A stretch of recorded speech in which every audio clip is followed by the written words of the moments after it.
was to work.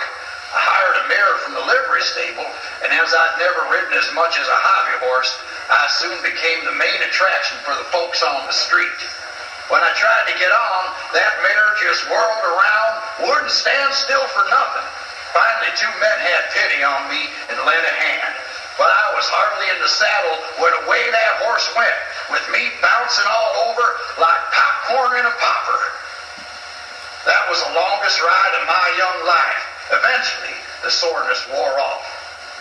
My first job was to ride the line and keep the ranchers' cattle from straying too far. At the line camp, I soon learned that those glorious stories of the cowboy's life I'd read were greatly exaggerated.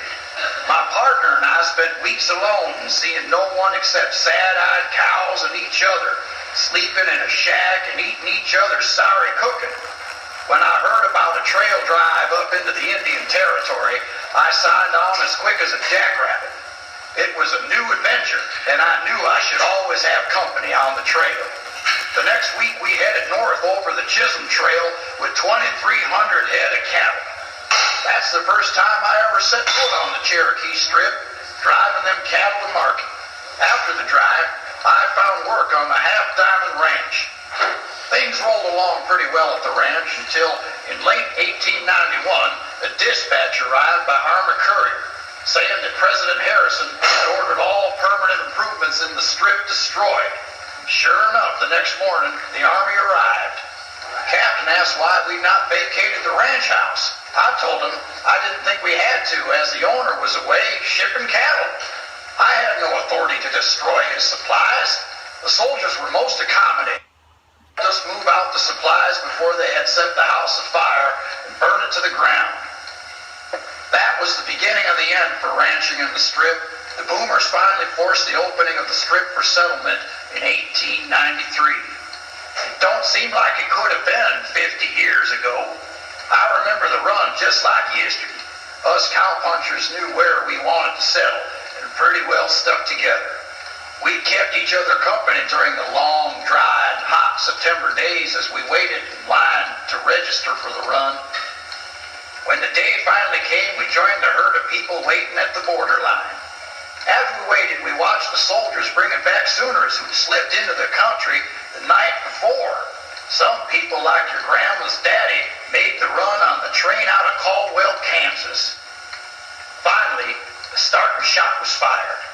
The noise of many horses and wagons, rattle traps bumping over the prairies, and the yelling of the crowd, it made a terrible rumbling noise that sounded like 10,000 head of cattle on a stampede. But as people scattered, the noise gradually died away.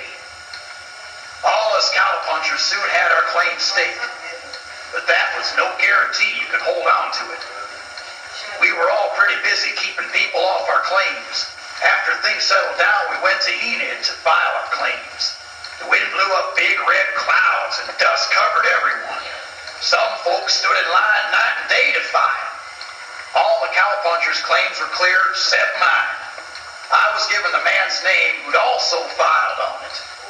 I stayed on my claim, built a soddy to live in, and made improvements until I was broke and had to leave and find some work. While I was gone, Bill sent word that my claim jumper was back. When I got there, the man was making himself at home in my soddy. He agreed to let the red office settle things. On the way to Enid, I made sure we stopped by the camp of some of my old cowpuncher friends, just to introduce the claim jumper. Let him see he wasn't dealing with a man alone. I guess he took notice of how well armed the boys were, because the very next day he decided he had urgent business elsewhere. A short while afterwards, I got notice that I had a preference right to file on my claim. Everyone spent the winter making such improvements as we could. In the spring, we started planting corn and making gardens. We helped each other, sharing what we had, exchanging work when needed. Some of the boys married nester girls and settled down nice. Most of us got real handy at milking and churning butter and in the art of setting hens. But my life really changed when I met your grandma. She sure was something. She said she wouldn't marry me till I built her a nice frame home. She stuck by her guns for a while, but finally